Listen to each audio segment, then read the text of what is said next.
And today we're looking at how to install a surveillance system.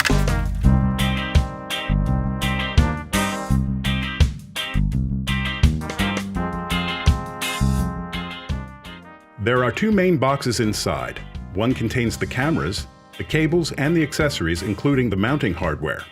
The other contains the DVR and its accessories.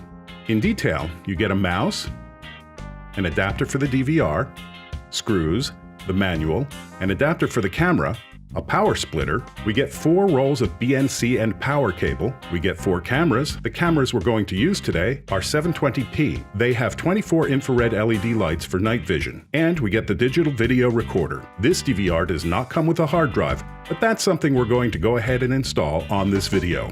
And today we're using the TecBox 720p closed-circuit TV kit with 4 cameras. If you want to check it out, I'm going to leave the link in the description box.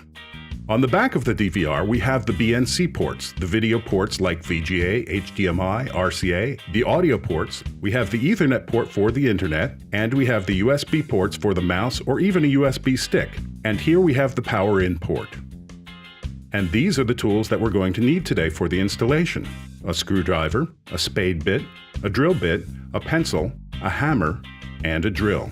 Let's go ahead and take out the screws from the DVR.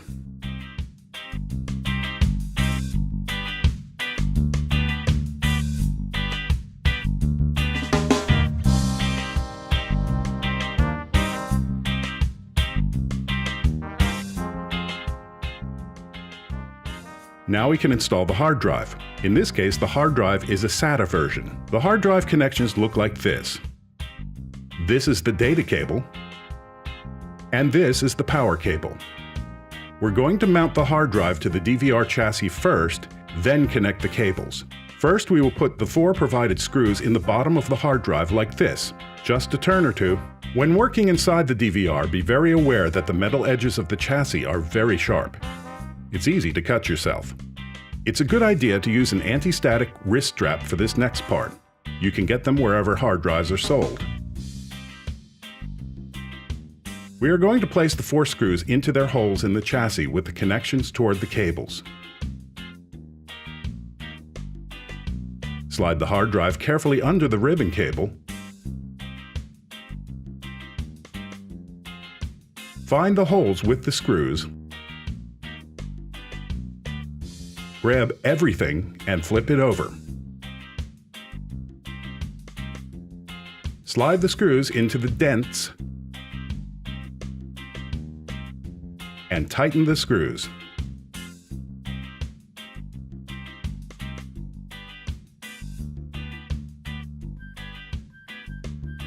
Connect the power cable and the data cable. And now the hard drive is installed. Now let's put the top back on the DVR. Before installing your system, verify where you want to put the cameras, what part of your house or apartment you want to cover. And now we can get ready for installation. If you're going to install your cameras on wood or wood siding or vinyl over wood, you can just screw it in directly.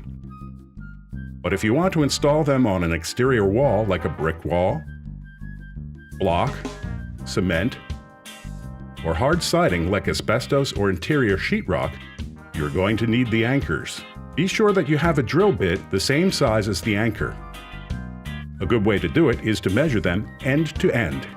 Now that we've done that, we can go ahead and start mounting some cameras on the wall. If placing the camera on the exterior, you want to make sure you have access to the wall, or you want to be able to pass the drill through from the outside of the house to the inside.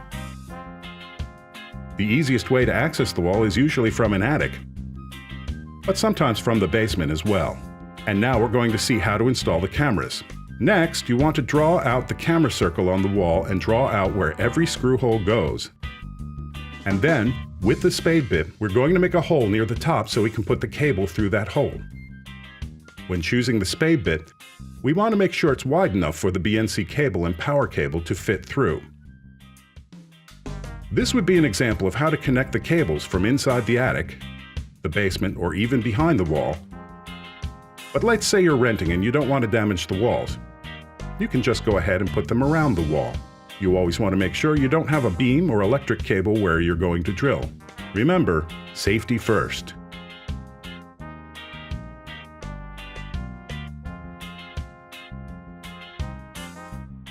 Once you have made the holes, you can put the anchors in the holes and, with a hammer, softly put them in.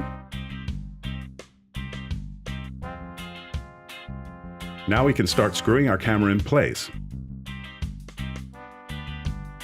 The camera mounting hardware has an adjustment that allows you to aim the camera. Loosen it enough to move it, aim it, then tighten it. Now verify on the BNC extender cable which side goes to the DVR and which one goes to the camera. Now all that's left to do is connect the cable to the camera. And that is done by following the side pins on each cable. What you want to do is match them up and twist. For the power cable, you only have to connect it. Now that you have connected the BNC extender cable to the camera, we can connect it to the DVR. And we're going to do that by using the same method. Once you have chosen your desired connection for video output, we can go ahead and connect that, and connect the mouse. We can connect the Ethernet cable if you want your DVR to go online. If you don't want to use the internet feature, you don't have to. And last, connect the power. So now that we have your unit connected and all 4 cameras connected up, we can take a look at the system. When you fire up your new DVR, you will see a full screen logo displayed. This will give way to a smaller one. The system will quickly see the hard drive and format it for use right in the beginning if it's a new drive. If the drive has been in another system, you should format it before you install it, which will also eliminate all of the data on the drive. The DVR will eventually format the hard drive. It will give you these messages when it does. After formatting a new drive, the DVR will launch into a configuration wizard. The next screen is the login screen. In this case, because we have not chosen a password, we can just hit OK. You can always follow your instruction manual to change the password later. Now we get the information page. This is where you're going to put in the time and date accurately. If you want the system to work on a 24-hour military style or just a regular 12-hour clock, you can choose that here. You also choose your language here. This is how it's going to look if you have the Ethernet cable connected, but in case you don't connect it to the internet, that's not a problem. It will just be red like this, and you can skip the final step. If you choose that you want to use the internet feature, this is the time to take out your smartphone or tablet, and with your QR code app, you're going to choose either iPhone or Android. This is going to let you download the app that works with your system. After downloading your app, you will want to give your DVR a name here, so your system has a name when you log into it with your phone. Once you have created an account and logged into it with your app, now, with your QR code reader app, we're going to scan your code on the next page of the app so it can recognize your specific device. Now that you have done that, you just went from civilian to security guard.